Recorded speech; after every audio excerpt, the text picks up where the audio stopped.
شيئا والأمر يومئذ لله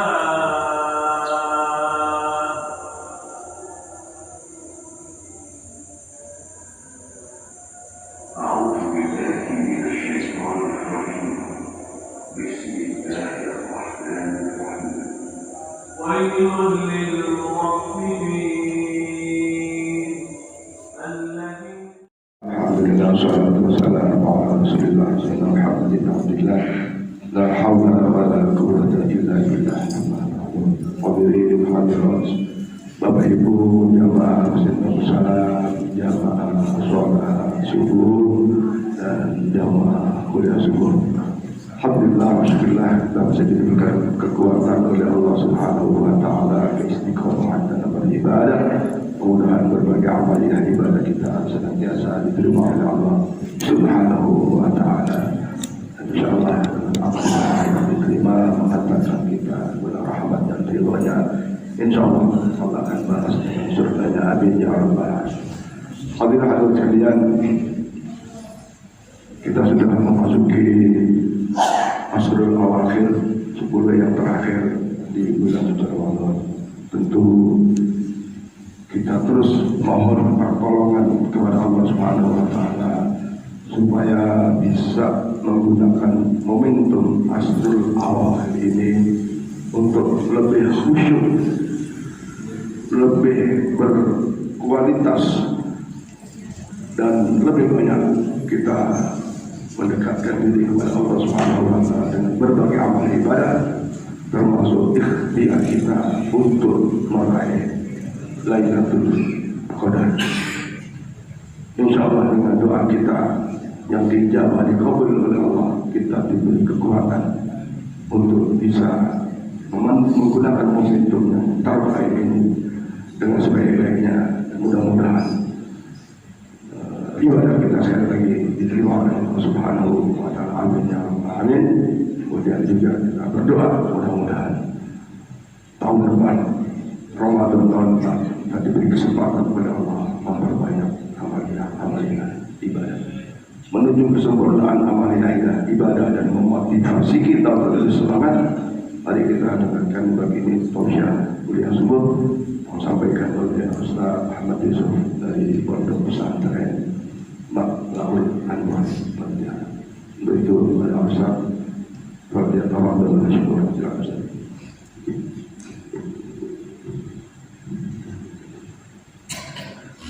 Assalamualaikum warahmatullahi wabarakatuh.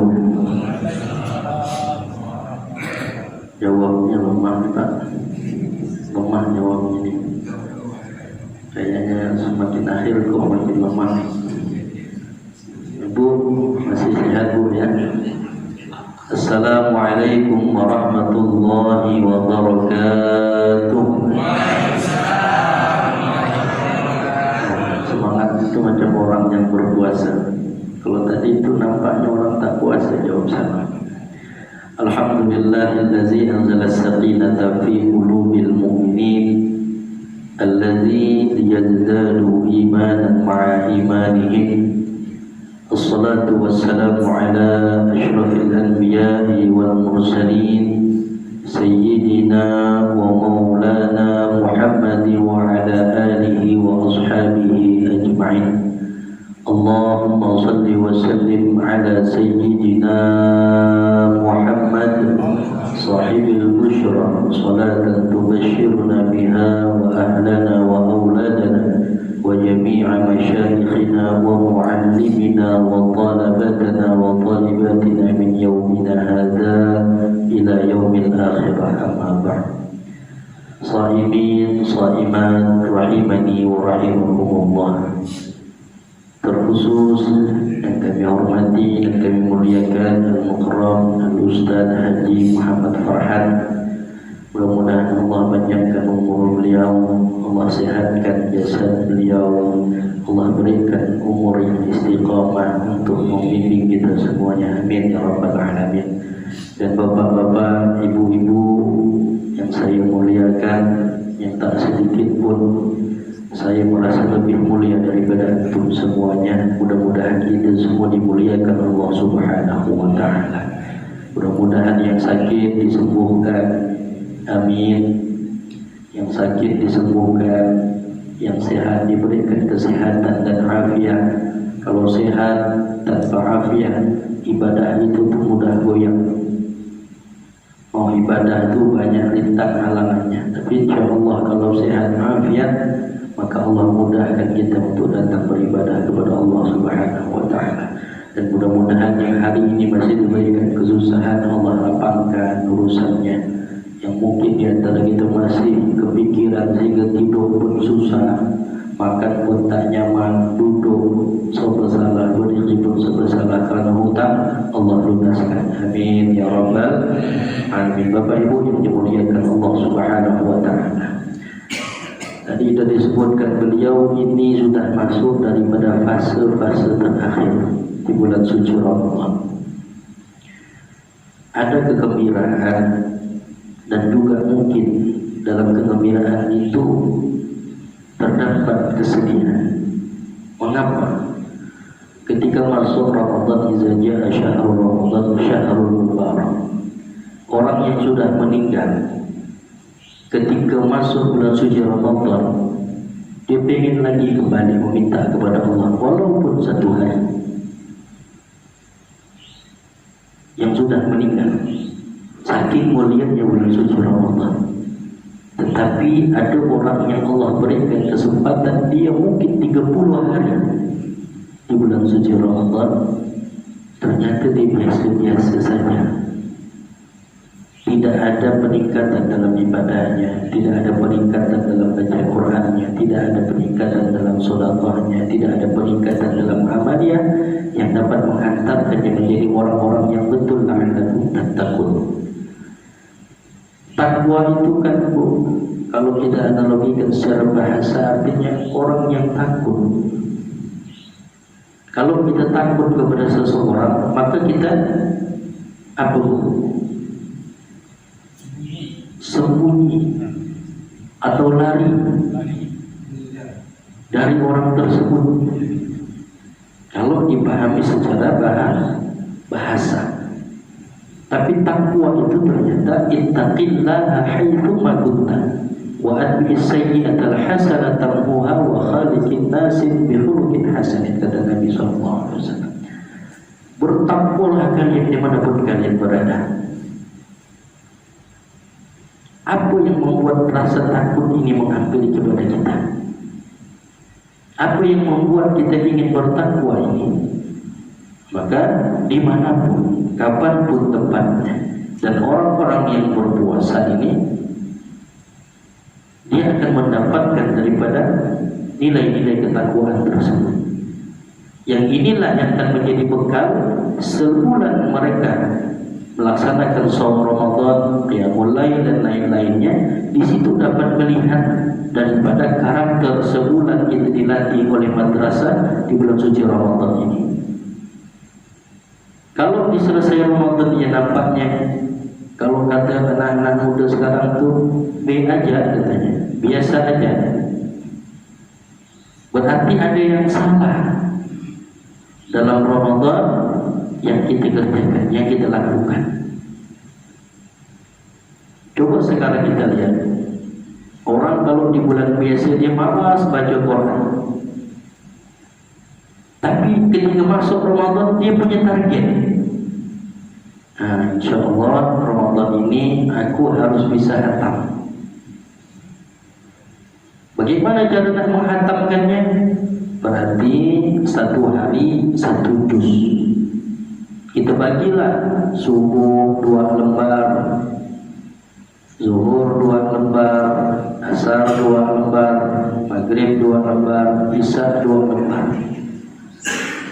Dapatlah satu juz satu hari. Selesai. Ya. Ada yang ingin mau menghatamkan Quran 2 kali dalam Ramadan, berarti ditambah 2 lembar. Pengen lagi menghantam Al-Quran 3 kali, nambah lagi 2 lembar. Imam Syafi'i disebutkan beliau bisa menghatamkan Al-Quran itu satu hari bisa 3 kali hatam, bahkan lebih daripada itu. Kita bayangkan Pak, kalau beliau bisa hatam sampai 3 kali saja, mungkinlah kalau ada di dalam kita satu hari bisa kita hatam Al-Quran. Jadi kami melakukan ini di pesantren, terkhusus anak-anak yang hafizul Quran. Kita atur setiap malam genap putra, malam ganjil putri. Dia simak Al-Quran itu mulai ba'da tarawih sampai jam 3. Itu paling lambat. Mereka baca Al-Quran selesai, sampailah kemarin mereka pulang. Ternyata memang bisa. Tingkat kealiman Imam Syafi'i itu jauh dengan kita. Maka kalau orang berpikir rasa-rasanya tak mungkin. Bapak coba saja habis tarawih jam 9 ngaji, istirahat boleh minum, jangan tak minum. Insya Allah selesai. Nah, maka salah satu juga karakter orang yang dirindukan surga itu orang yang membaca Al-Quran, terutama di bulan suci Ramadan. Kenapa kita lihat Rasulullah jadi Nabi yang paling mulia? Sebab menerima Al-Quran. Ramadan jadi bulan yang paling mulia, di dalamnya diturunkan Al-Quran.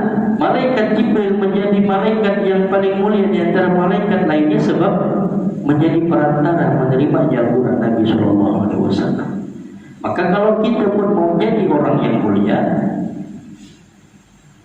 baca Quran. Apa kata Nabi? Iqra'ul Quran, baca Al-Quran, fa innahu ya'ti yawmal qiyamah syafi'an li ashabihi. Baca Quran, Al-Quran nanti akan memberikan syafaat. Salah satu syafaat yang kita inginkan adalah syafaat Al-Quran. Disebutkan dalam surah Al-Fajr, wasyaf'i wal wadr. Syafaat itu artinya genap. Kita ini lahir sendiri, mati pun.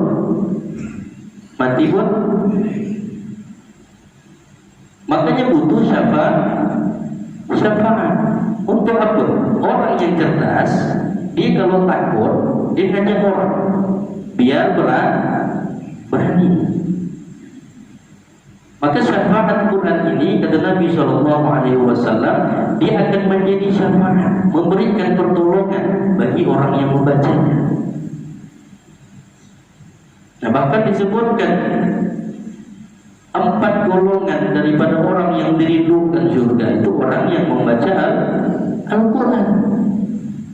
Al-jannatu mushtaqatun ila arba'atin nafarin. Surga itu merindukan daripada 4 golongan. Salah satunya adalah talil Quran, orang yang membaca Al-Quran. Orang yang ingin menggapai malam yang malam mulia ini pun sebutkan malam lebih baik daripada 1000 bulan. Baca Al-Quran.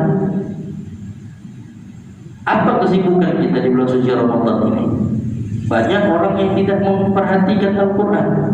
Banyak yang orang lebih sibuk, dia belanja,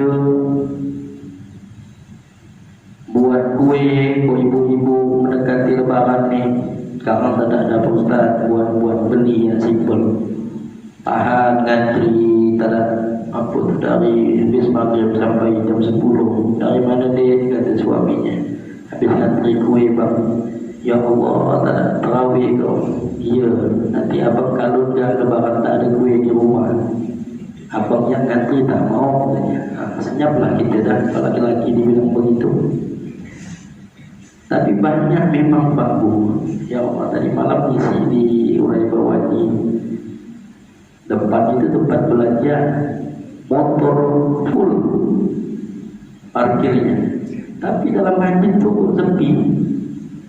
Sampai orang yang belanja parkir pun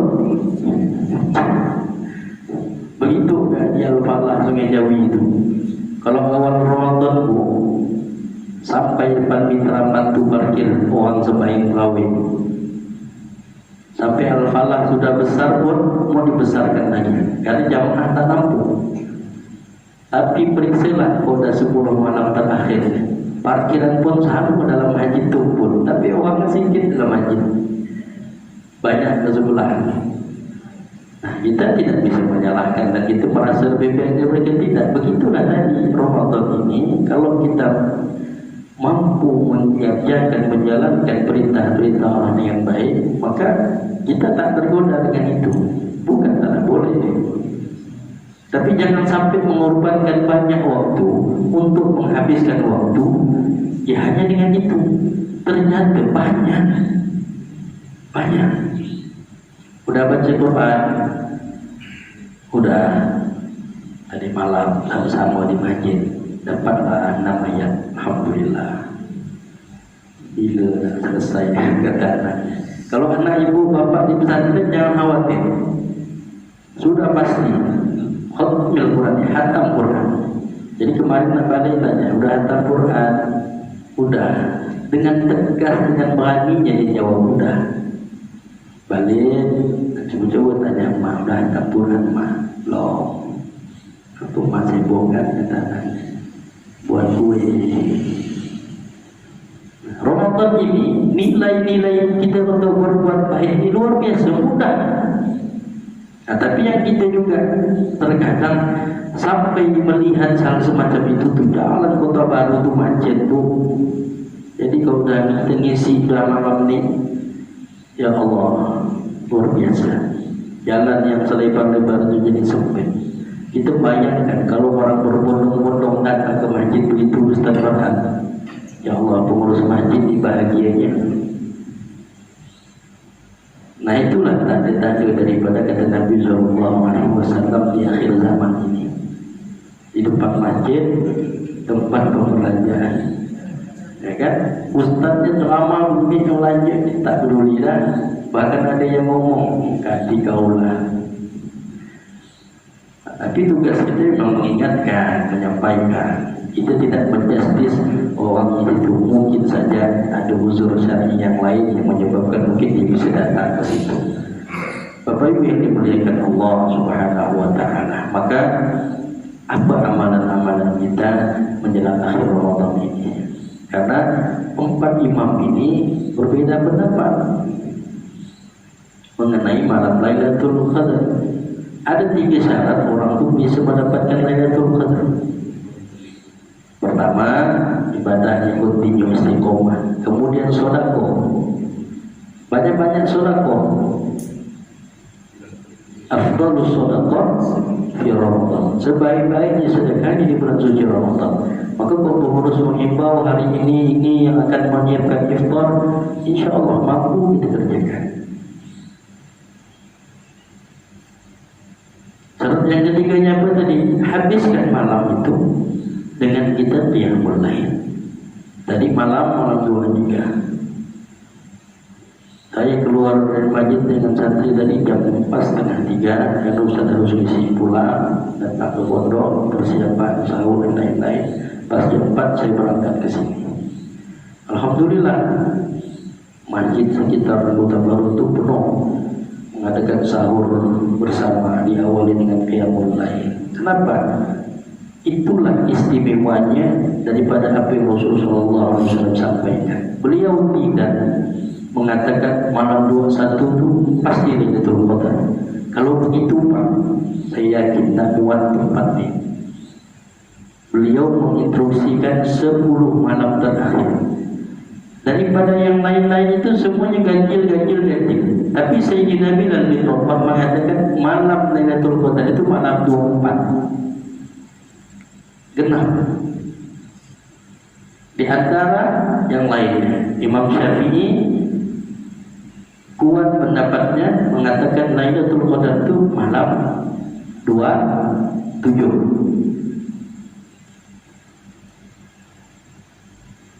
Jadi 27 itu mulai. Kita dikasih 10 hari persiapan itu. Dan kita tahu daripada 10 ini kalau kita istiqomah di dalamnya, insyaallah biiznillah kita pasti akan mendapatkannya. Kalaulah di dalam suatu tempat yang kita tak tahu di dalamnya, tapi sudah disampaikan pengurus masjid, Ketua Ustaz Farhan, di dalam itu tuh ada emas, pasti ada. Disiapkan 10 kunci, di antara kunci itu pasti ada emas. Mau nggak kita Pak? Pasti mau. Bukan 1, tak ada. Masih ada kesempatan 9. Bukan lagi 1, tak ada. Masih ada kesempatan 8. Bukan lagi 1, masih ada kesempatan. Sampai habis, tak mungkin zong. Ini bukan kuis. Ini bukan kuis. Inna anzalnahu fi lailatul qadr. Lailatul qadri khairun min alfi syahr. Dan inilah yang ditunggu-tunggu daripada umat Nabi SAW menjelang akhir daripada Ramadan. Mereka menyibukkan dirinya, kencangkan sarungnya, kata Nabi SAW. Rasulullah itu ketika masuk 10 terakhir, istrinya, anak-anaknya, sahabatnya, orang terdekatnya, beliau mengajak untuk mengistiqomahkan sampailah betul-betul kita ini di malam terakhir di bulan suci Ramadan ini mendapatkan kemuliaan Lailatul Qadar. Nah, ini saya yakin juga Bapak Ibu, kita mungkin sudah ada yang 30 tahun, 40 tahun masuk bulan suci Ramadan, dan mudah-mudahan ini Ramadan terbaik untuk kita. Ini Ramadan betul-betul menjadikan Ramadan terbaik bagi kita. Dan ada jaminan Bu, di tahun yang akan datang kita tuh masih ada Pak. Maka kesempatan yang Allah berikan hari ini manfaatkan sebaik-baiknya. Mungkin tahun lalu bapak-bapak bisa sahur dengan istri lamanya. Tahun ini udah sahur dengan istri barunya. Ada Pak? Oh tak ada. Maksudnya istri yang lama meninggal Bu, bukan dia kawin lagi, bukan, jangan Ibu salah paham dah. Saya tak pernah mengajukan. Saya berani Bu, tapi istri saya lebih berani. Maka sampai sekarang tak mau, bukan karena takut, memang tak mau.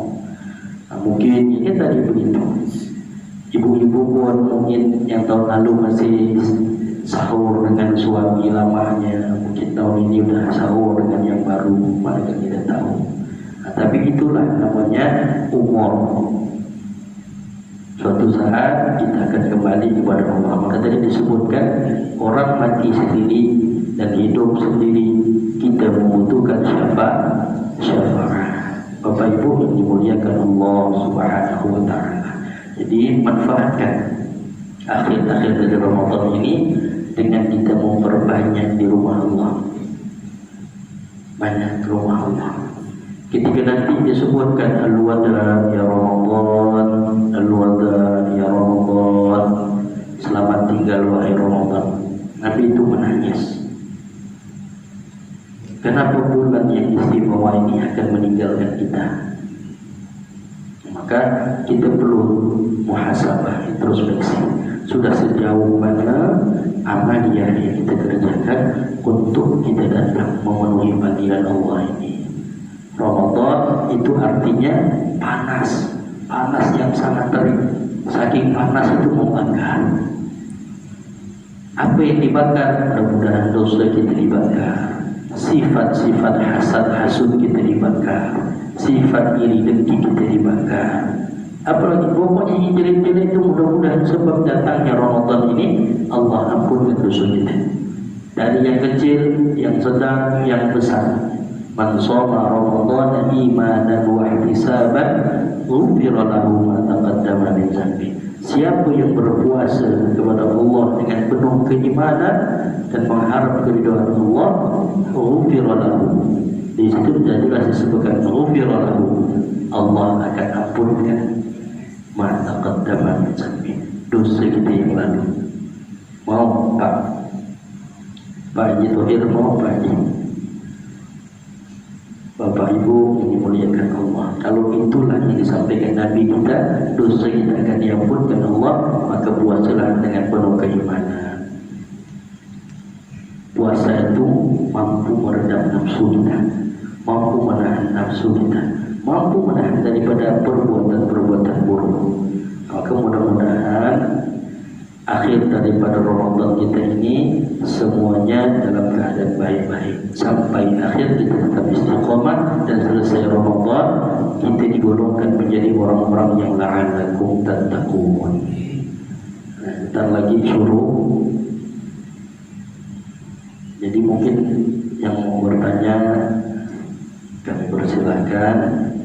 Di akhir kuliah subuh ini saya meminta ampun, minta maaf ke Bapak Ibu semuanya.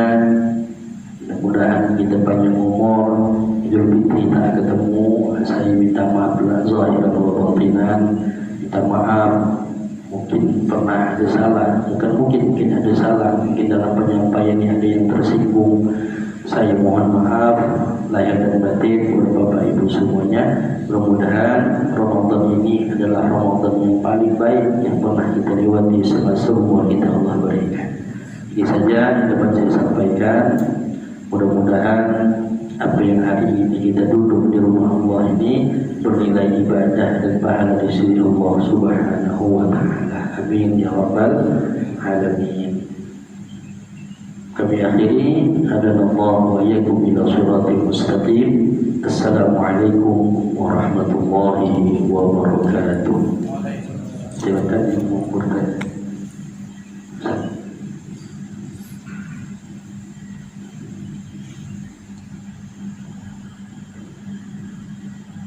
Baik para jemaah sekalian, alhamdulillah telah kita dengar tausiah yang beliau sampaikan bagaimana upaya kita untuk bisa sungguh-sungguh meraih keistimewaan di Ashrul Awakhir, baik untuk diri kita, bahkan untuk anak istri kita, keluarga kita di rumah masing-masing dalam rangkaian untuk memperoleh keistimewaan.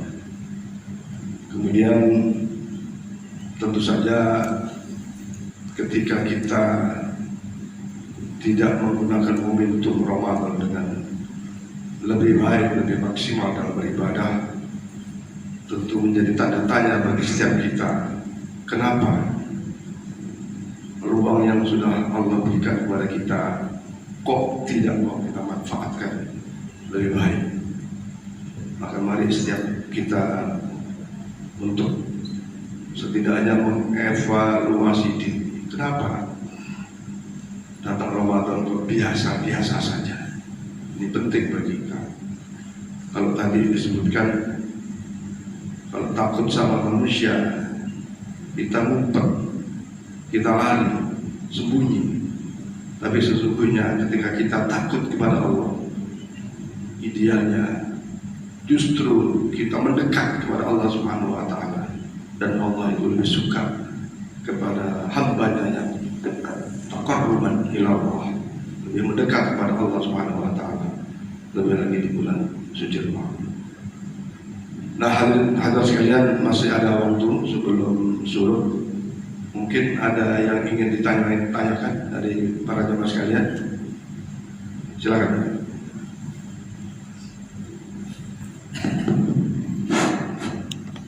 Bismillahirrahmanirrahim.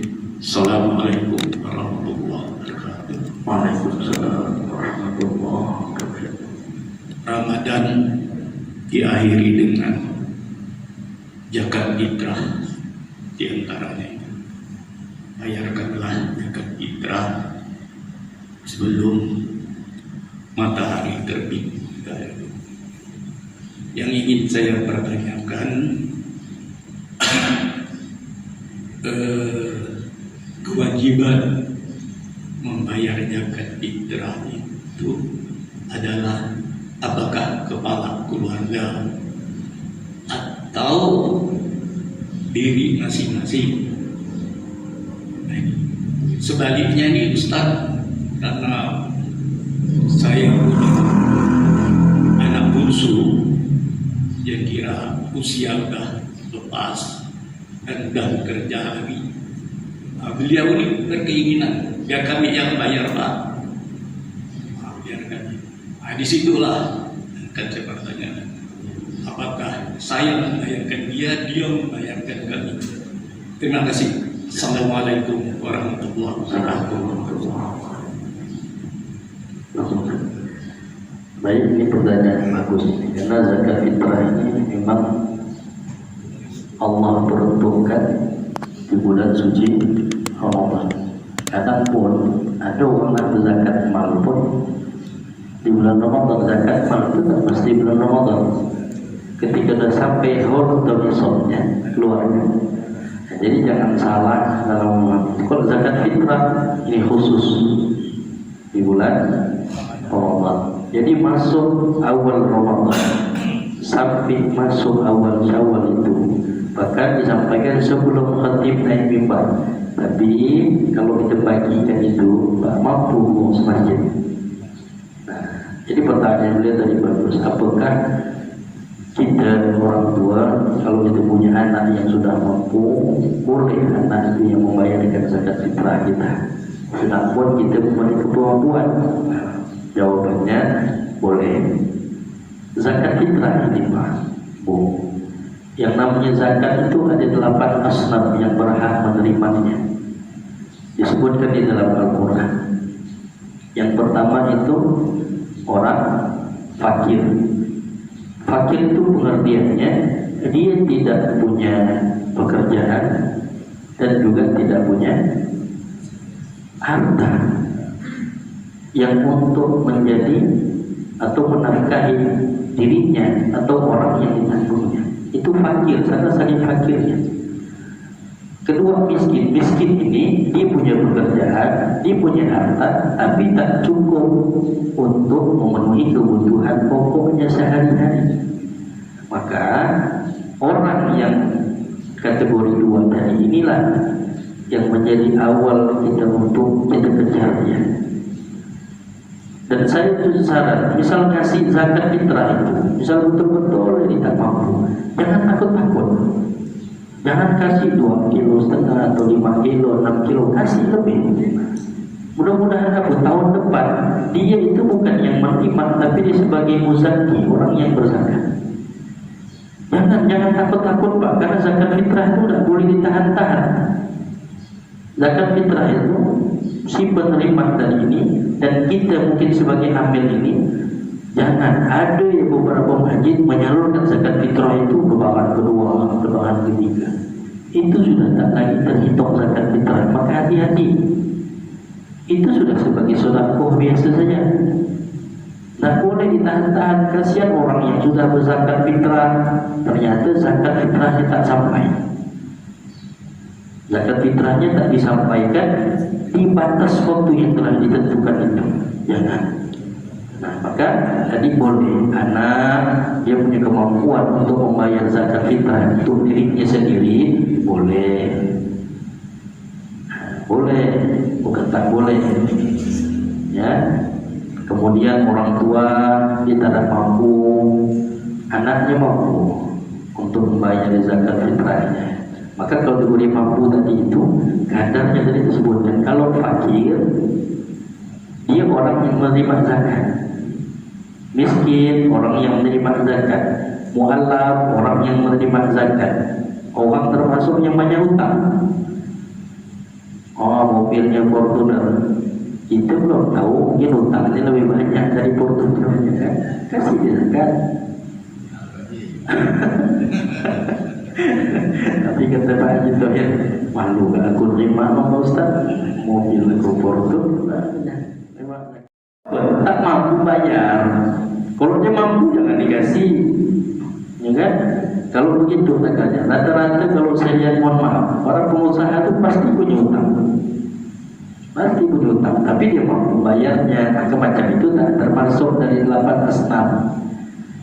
Jadilah makanya betul-betul insyaallah di sekitaran Bapak Ibu ini ada fakir miskin. Nah, kalau mungkin ada pesantren dekat itu masuk kategori Ibnu Sabil, walaupun ada yang berpendapat santri-santri itu tak termasuk Ibnu Sabil. Amannya cari orang fakir dan orang miskin.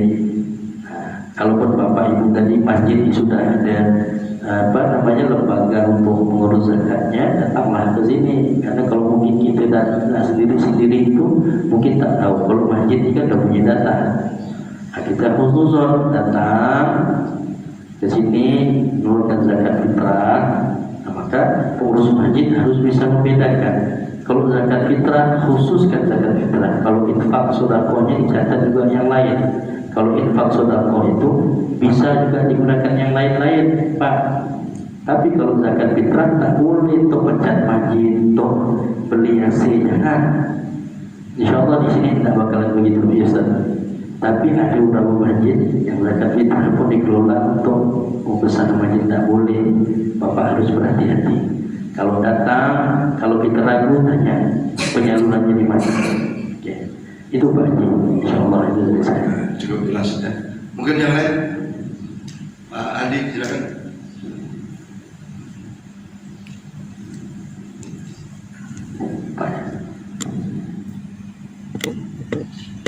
Assalamualaikum warahmatullahi wabarakatuh. Waalaikumsalam warahmatullahi wabarakatuh. Ini Pak Ustaz, ini pengalaman bahasa bisa menerjemahkan arti yang lain. Karena kebiasaan saya waktu hidup di lingkungan non muslim, misalnya kalimat sholat, kalimat sembahyang, saya membawa kalimat sembahyang. Mereka bilang kalau sembahyang itu di pura, sholat di masjid, ibadah di gereja. Itu lingkungan non muslim waktu saya di Bandung. Kemudian ada lagi yang selama ini saya dengar. Jadi Pak Ustaz sampaikan bulan Ramadan bacalah Al-Quran. Membaca berarti kitab, bukan Al-Quran. Beda dengan mengaji. Mengaji apapun bisa. Nah, sekarang pertanyaan saya, bagaimana kalau pada bulan Ramadan ini kita menggunakan HP yang sekarang canggih? Apakah itu termasuk kategori membaca Al-Quran? Karena kalau membaca Al-Quran berarti dalam suatu kitab. Nah sekarang kalau mengaji, mungkin masuk akal. Nah jadi mohon jelasan supaya tidak ada perbedaan tafsiran. Terima kasih. Alhamdulillah, pertanyaan bagus nih Pak. Pertama tadi terkait tentang kata sholat, sembahyang atau ibadah. Perintah sholat itu kan jelas dalam Al-Quran. Nah, kalaupun ada sahabat atau saudara kita menganalogikan sholat itu di masjid, sembahyang itu misalnya di selain masjid, nah itu sih sah-sah saja Pak. Artinya kan itu sembah. Secara bahasa saja arti sembah, kita menyembah. Tetapi yang kita sembah ini kan Tuhannya berbeda-beda. Kalau kita meyakini Allah adalah Tuhan satu-satunya, la tusyrik billah, tidak boleh kita syirik atau menyekutukan Allah Subhanahu wa taala. Itu hanya sekedar bahasa saja yang mungkin tidak akan mengganggu daripada nilai ibadah kita. Contoh, Allah menyebutkan di dalam Al-Quran, "Qul ya ayyuhal kafirun." Tapi kita nyebutnya non muslim. Ada nanti kalau kita bilang kafir kasar. Ya kan Pak Haji kan begitu. Pada dasarnya apa? Sama-sama saja. Tapi dengan banyaknya bahasa-bahasa ini juga dapat memberikan kenyamanan bagi orang. Bayangkan kalau kita nyebut ada tetangga kita ini, mohon maaf, yang beda agama, biar sini biar. Ya kan? Mungkinlah tadi bahasa nombornya non muslim. Tapi tidak ada perintah ya ayyuhal ladzina amanu misalnya ya ayyuhal non muslim, kan ada. Juga sama sholat itu tadi, shollu, perintahnya shollu. Juga Nabi mengatakan shollu kama ra'aitumuni usolli. Nah, tapi sholat makna itu tadi adalah menyembah. Boleh sembahyang. Nah, kalau ibadah itu artinya adalah rutinitas yang mengandung di situ. Nah, kalau baca Al-Quran atau ngaji, Al-Quran itu bahasa dari awal bahasanya qara'a yaqra'u Qur'anan. Maka disebut di situ Qur'anan. Isim masdarnya itu Qur'anan. Qur'anan itu artinya yang dibaca. Sama perintah, Iqra bismi rabbikal ladzi khalaq. Baca. Nah, kalau kita pakai HP, apa kita hitung baca Quran atau mengaji? Mengaji itu bahasa yang dibuat orang sehari. Kita mengaji Al-Quran, kita membaca Al-Quran sama. Tapi baca Al-Quran itu harus punya adabnya. Kalau kita pegang mushaf itu dalam keadaan suci, satu, artinya dalam kondisi kita berwudu. Kedua, adabnya menghadap kiblat. Walaupun ini mushaf, misalnya ini mushaf, ya, maka kalau kita di kampung itu diajarkan ngaji itu, belum buka Quran, kata guru ngajinya, pegang dulu Quran itu. Bentuk salah satu pemuliaan, dicium, barulah dibuka. Wanti-wanti guru kita dalam mengajarkan. Kenapa?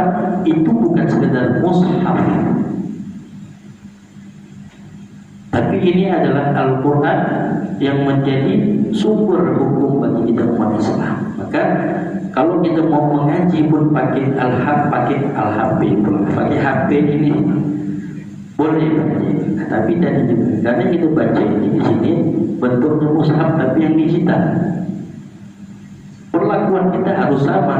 Maka ada sebagian ulama kalau HP ini ada gangguannya, tapi ada foto-foto yang tak senonoh itu, hati-hati Pak gitu ya. Tak boleh nyimpan foto cewek yang tak bodoh, kecuali orang-orang. Jadi begitu Pak. Artinya sekarang ini dapat memudahkan kita dari itu. Karena sekarang kalau kita pun lihat kori-kori itu, ya, saking yang ingin memuliakan Al-Quran itu, ini jaga betul. Mau baca pun lewat HP dalam tetap kondisi suci, dalam keadaan berwudu. Jangan kita membaca Al-Quran dalam keadaan tidak dalam suci atau tidak dalam wudu. Maka hati-hati Bu baca Quran, tapi harus ikuti adab-adabnya. Jangan sampai baca Quran ada menutup aurat, tidak wudu dan lain-lainnya. Maka baca Quran dalam kondisi suci maupun kita baca di HP. Begitu Pak. Baik para jemaah sekalian, pertanyaan telah terjawab. Ada satu lagi ya, boleh silakan. Menambah pertanyaan Bapak yang sebelah kiri saya. Tadi Bapak menjawab membaca Al-Quran di HP. Tapi yang mungkin yang Bapak maksudkan membaca Al-Quran, tetapi HP yang membaca, kita yang mendengarkan. Di rumah Pak kita buka aja karena kita malas membaca Al-Quran. Kita buka HP kita, dia yang ngaji, bukan kita yang ngaji. Nah sekarang siapa yang mendapat maghfirahnya Pak? Itu pertanyaan. Terima kasih. Assalamualaikum warahmatullahi wabarakatuh. Fa'idza qura'atil Quran, apabila dibacakan Al-Quran, fastami'u. Orang yang baca Quran dapat pahala, yang mendengar pun dapat pahala.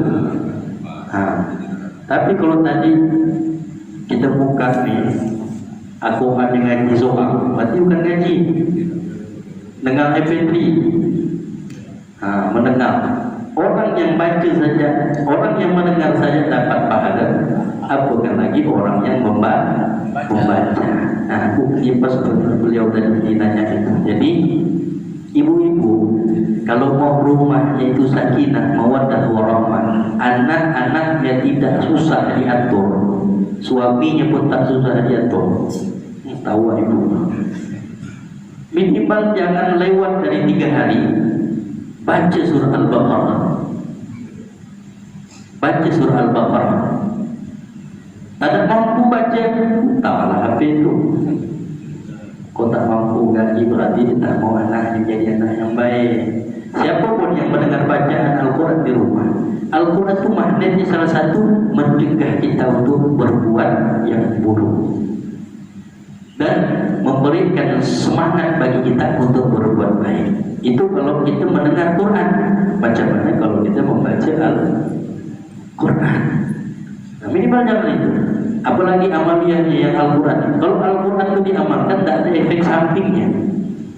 Misalnya ibu-ibu mengkhususkan ba'dal maghrib baca Al-Muluk. Disebutkan dalam hadis Nabi SAW, Al-Muluk itu nanti bersaksi kepada Allah. Ya Allah, dia yang istiqomah baca surah Al-Muluk. Kenapa dia ada di neraka? Al-Muluk tak ridha. Maka surah Al-Muluk itu menjadi syafi'ah Oh habis subuh baca Waqiah. Oh malam Jumat baca Yasin. Ada orang yang bilang pulang tanah pun udahlah kita ngaji, mau apa pun yang kita baca, selama itu Al-Quran akan menilai pahala. Bismillahirrahmanirrahim itu bukan satu pahala. Ba, sin, mim itu memiliki satu pahala. Kalau Ramadan dia dilipat gandakan. Maka ngaji di bulan suci Ramadan pahalanya double. Di bulan Ramadan ini amalan sunnah pahalanya sama dengan yang wajib. Amalan yang wajib pahalanya dilipat gandakan. Maka mudah-mudahan kita jangan lewat. Ini pesan ke ibu-ibunya. Kalau bapak-bapak tak seru. Saya pun berpesan dengan istri saya. MP itu memang beli 2 Ustaz. Jadi malam mau tidur anak-anak itu diputarkan surah Al-Baqarah. Hari ketiga yang mau masuk hari ketiga pagi dia bangun tidur. Dengarkan begitu, insya Allah di rumah kita itu akan Allah jauhkan. Apa juga manfaatnya? Siapapun yang mau nyihir ilmu hitam, ilmu kuning, ilmu pink, ilmu biru, ilmu hijau, Allah lindungi kita berkat surah Al-Baqarah. Kalau tidak ada kegelisahan di rumah ini, macam banyak hantunya, banyak apanya, insya Allah baca surah Al-Baqarah. Afdalnya ibu baca, bapak baca. Kalau pun tak mampu baca, dengarkan surah Al-Baqarah dari Alif Lam Mim sampai selesai. Insya Allah itu paling 2 jam saja. Maka habis sholat subuh dari dudukkan, bangun tidur anak itu sarapan masih dia dengar. Jadi jangan nanti di rumah itu untuk kita dengarkan baca Al-Quran. Nah, itu. Makasih Pak Haji. Itu juga tadi itu kalau tak ditanya itu tak ada ingat saya. Alhamdulillahirabbil alamin. Baik, para jemaah sekalian, itulah 3 pertanyaan yang sudah terjawab. Mudah-mudahan kita bisa memahaminya.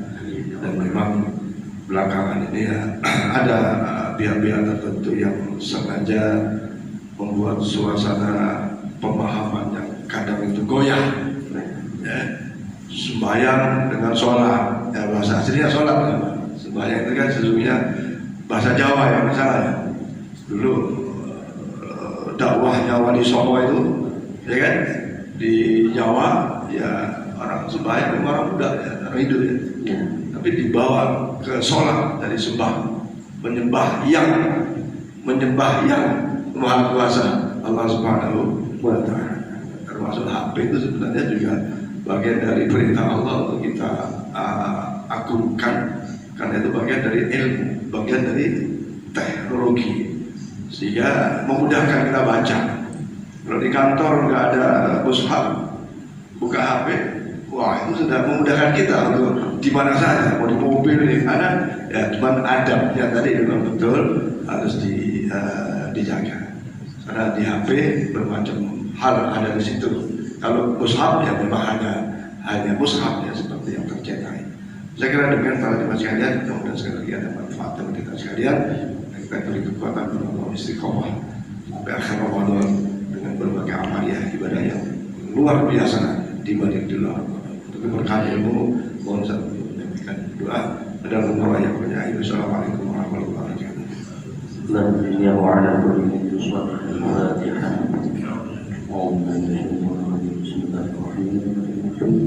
Bismillahirrahmanirrahim. Ar-Rahmanir-Rahim. Maliki yaumiddin. Iyyaka na'budu wa iyyaka nasta'in. Shiratal mustaqim. Shiratal ladzina an'amta 'alaihim ghairil maghdubi 'alaihim waladdallin. A'udzu billahi minasyaitonir rajim. Bismillahirrahmanirrahim. Alhamdulillahi rabbil alamin. Wassalatu wassalamu ala asyrafil anbiya'i wal mursalin sayyidina Maulana Muhammad wa ala alihi wa sahbihi ajma'in.